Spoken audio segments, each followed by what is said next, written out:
A continuación, grandes y pequeñas historias de la historia.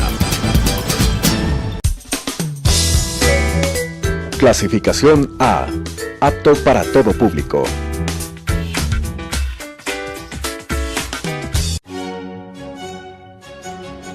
La historia está hecha de lo que unos quisieran olvidar y lo que otros no pueden olvidar. Es tarea del historiador averiguar el porqué de lo uno y de lo otro. Carlos Freile la asume en Telesucesos. Con ustedes, grandes y pequeñas historias de la historia.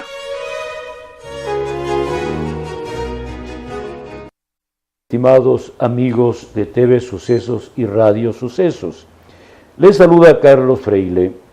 En este su programa, Grandes y Pequeñas Historias de la Historia. Vamos a continuar hoy día un tema iniciado hace un par de semanas, una especie de revisión de los sistemas electorales a lo largo de los siglos en Occidente. Hacemos esto porque nosotros los ecuatorianos nos estamos abocando en los próximos meses a las elecciones para presidente de la República, para asambleístas, de tal manera que me ha parecido interesante que nosotros recordemos o conozcamos cómo eran los sistemas electorales, cómo se elegían autoridades en otras culturas, en otras épocas. En la primera charla sobre este tema, conversé sobre las elecciones allá en Roma, en la antigüedad. Voy ahora a conversar un poco sobre las elecciones en la Edad Media. Algunos de ustedes a lo mejor se admiran y dicen, no, si todo el mundo sabe que en la Edad Media no había elecciones, que los reyes tenían todo el poder, hacían lo que les daba la gana, imponían las autoridades que ellos querían. Pues no es tal.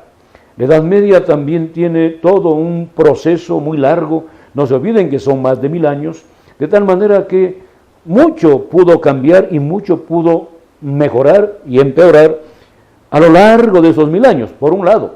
Por otro lado, también tenemos grandes diferencias entre lo que, por ejemplo, podía pasar en España y Portugal y lo que sucedía en Polonia, en Lituania o lo que después fue Austria, Rusia, en fin.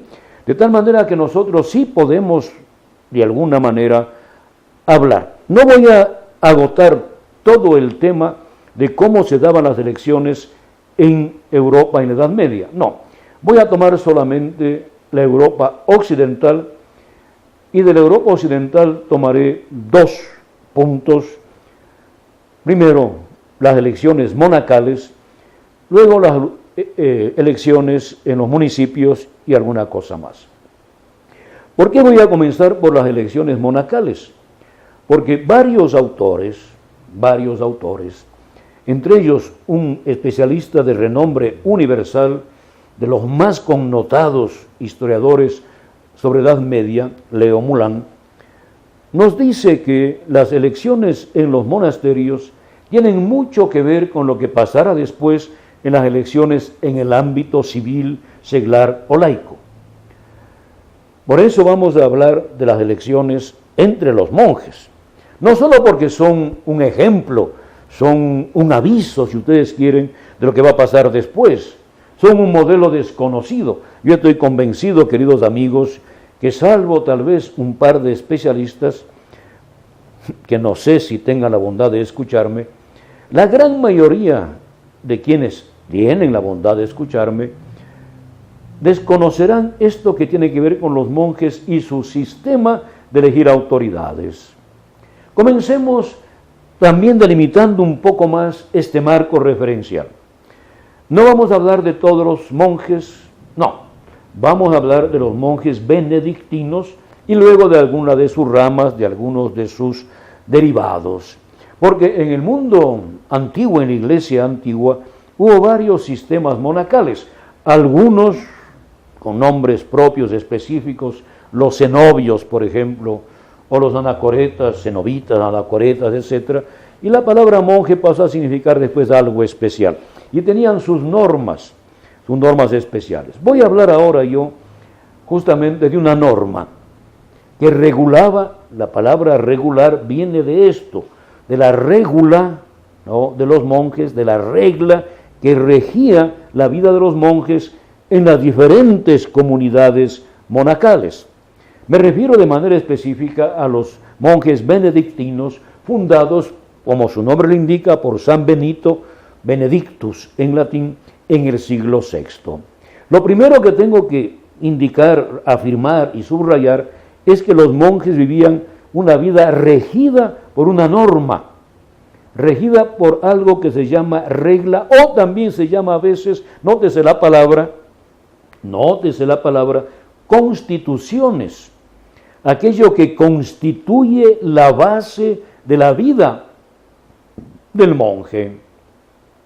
¿Qué dice, por ejemplo, la regla de San Benito sobre la elección del abad? El abad es la autoridad máxima de la abadía o monasterio. Es lo que nosotros llamaríamos el superior, el prior en otras comunidades, el padre superior en otras.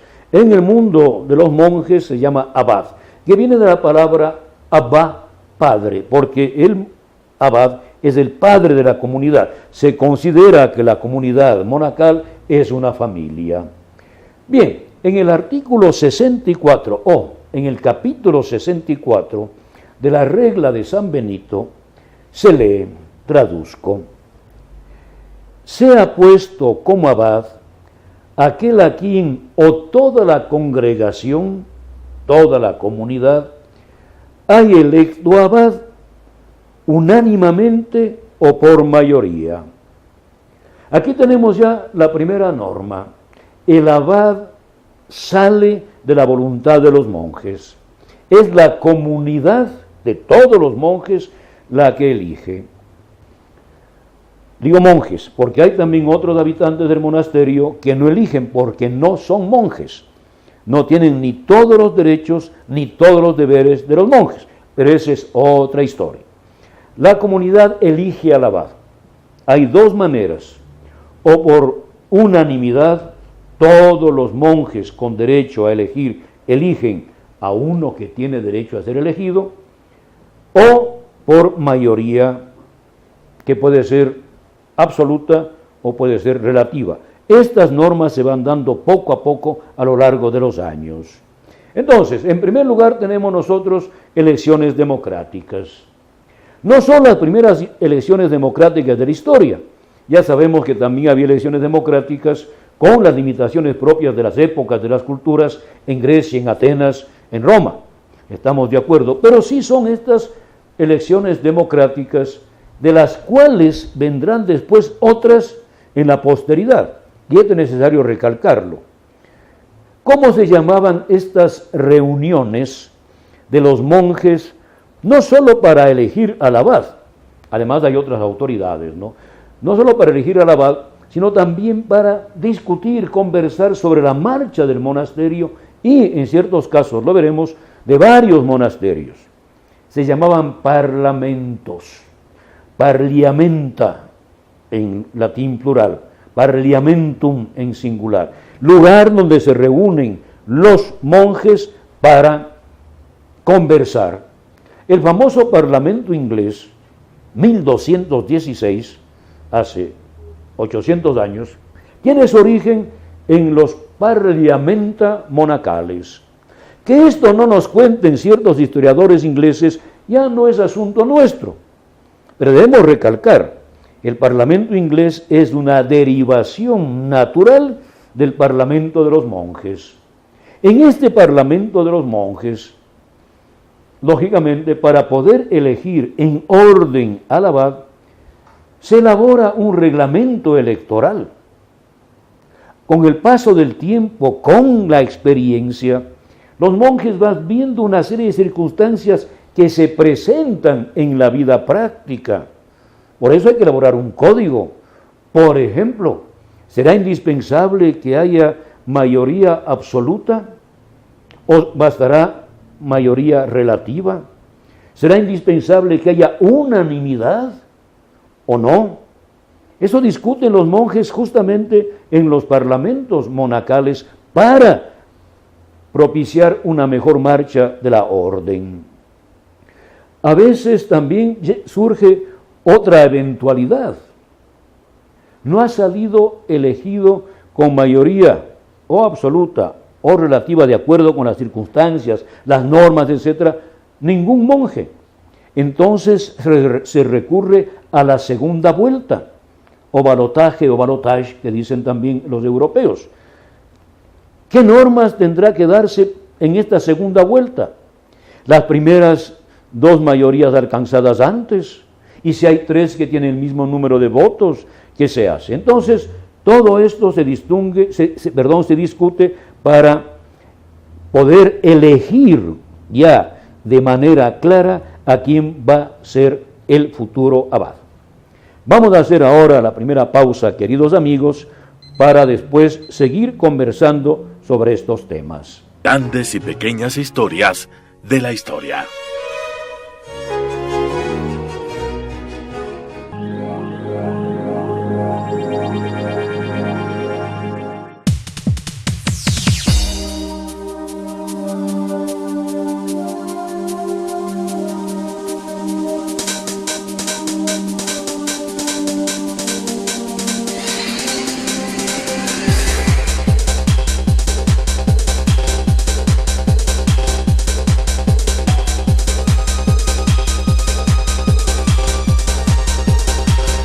Telesucesos, porque Quito TV.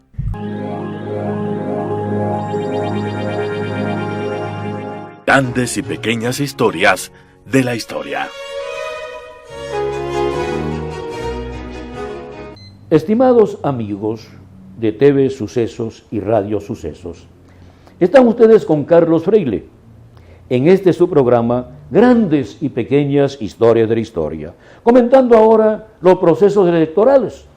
En este momento estamos comentando los procesos electorales en la Edad Media y dentro de la Edad Media, lo que es interesantísimo, en los monasterios benedictinos, porque son, como acabo de afirmar, son los monasterios benedictinos los lugares en donde se van estructurando las formas actuales de elección en los países democráticos. Estos sistemas no vienen, lo repito, no vienen ni de Grecia ni de Roma, vienen de los monjes medievales. Ellos también establecen, por ejemplo, lo que acabo de mencionar de paso, requisitos para poder elegir y ser elegidos. Lógicamente, para ser elegido abad se requieren sobre todo cualidades intelectuales y morales. No se requieren cualidades, por ejemplo, de nobleza, de estamentos elevados, de familia rica en su origen, no. De hecho, pueden ser abades todos los monjes que hayan hecho los votos ya definitivos para siempre, los votos solemnes perpetuos, que tengan una cierta edad y que además tengan fama de ser prudentes, virtuosos, sabios. Ellos pueden ser elegidos. No hay restricción, como digo, por riqueza o por nobleza. El famoso Siger de San Dionisio, abad de la abadía más importante de Francia, la abadía de los reyes de Francia, era de origen no solo plebeyo, era de origen servil, y llegó a ser abad de San Dionisio, y después llegó a ser regente de Francia cuando Luis, el rey, se fue a las cruzadas. También se suele en estas normas que dan los monjes benedictinos distinguir las diferentes maneras, los diferentes procedimientos para votar. Por ejemplo, leo lo que dice este gran investigador Leo Moulin, ¿verdad?, sobre estas formas para elegir. De su libro La vida cotidiana según San Benito, me permito traducir.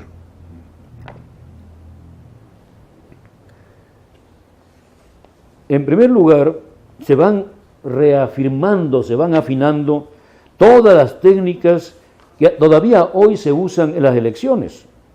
Por ejemplo, el escrutinio, los turnos para el escrutinio, el secreto o no de los escrutinios, como ya dije, la mayoría absoluta, la mayoría cualificada relativa, la noción de minoría cualificada, lo que se llamaba entre los monjes la saniors pars. La sanior pars significaba la parte más sana, vale decir, hay una especie de conflicto entre los monjes más jóvenes y los monjes más ancianos. Se presume que la sanior pars es la de los monjes ancianos. Se presume, digo, eso habrá que discutir, pero se dan estas normas para poder.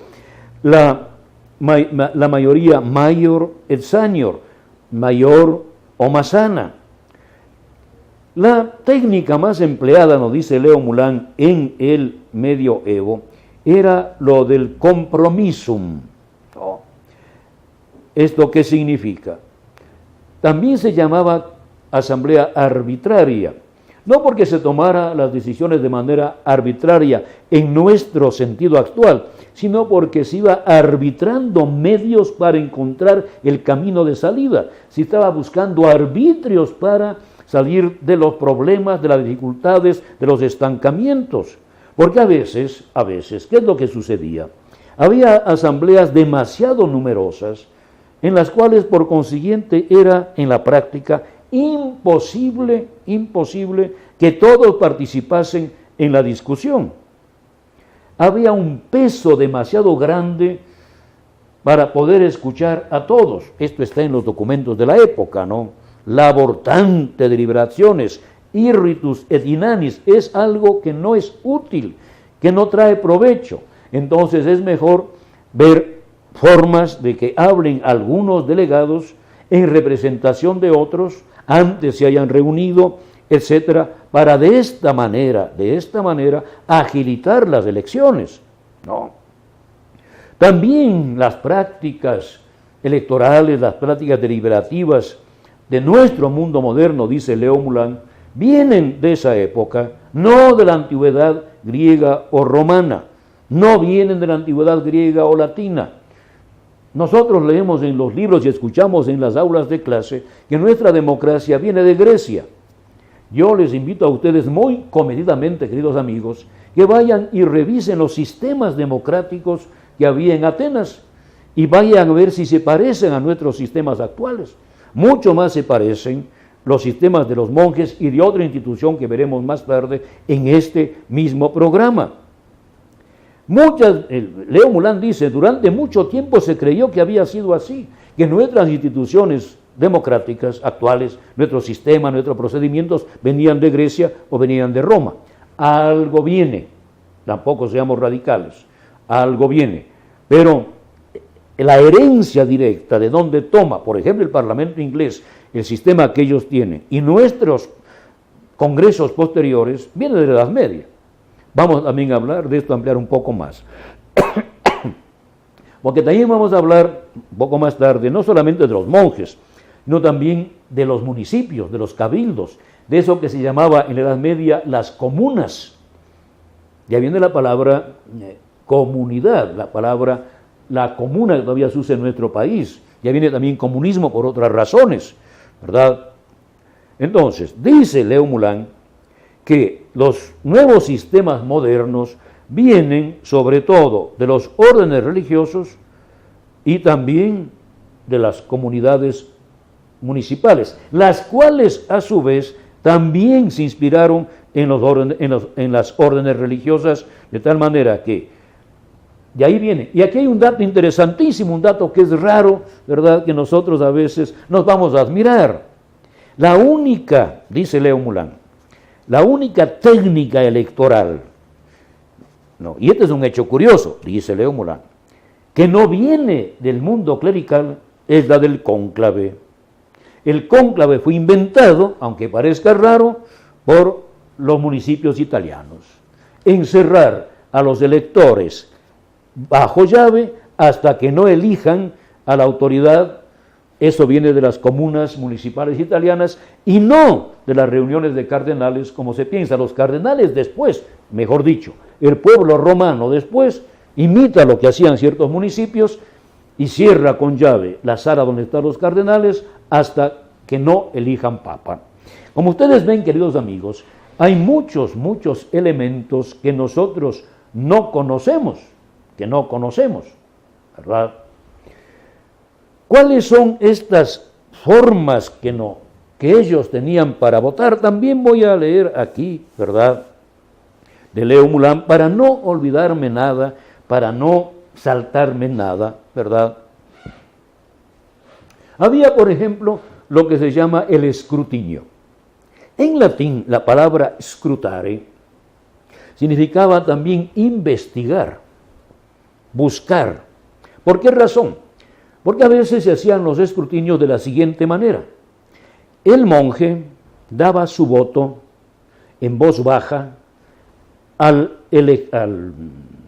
escrutador, ya viene escrutador de escrutinio, ¿verdad? Y él le oía y le podía preguntar, ¿y por qué vota usted esto? Explíqueme la razón, acláreme su voto. Eso era escrutar. Esto es algo que ahora se hace en público.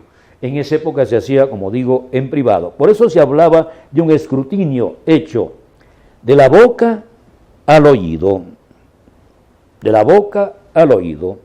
Entonces, el escrutador debía ponderar, debía analizar, ¿no?, para luego informar el resultado de toda la votación a todos los otros monjes. Como digo, de ahí viene la palabra escrutinio. Averiguar las intenciones de los votantes en esta dirección o en otra dirección. Queridos amigos, vamos a pasar ahora a la segunda pausa de este su programa, Grandes y Pequeñas Historias de la Historia, aquí en TV Sucesos y Radio Sucesos. La historia está hecha de lo que unos quisieran olvidar y lo que otros no pueden olvidar. Es tarea del historiador averiguar el porqué de lo uno y de lo otro. Carlos Freile la asume en Telesucesos. Grandes y pequeñas historias de la historia.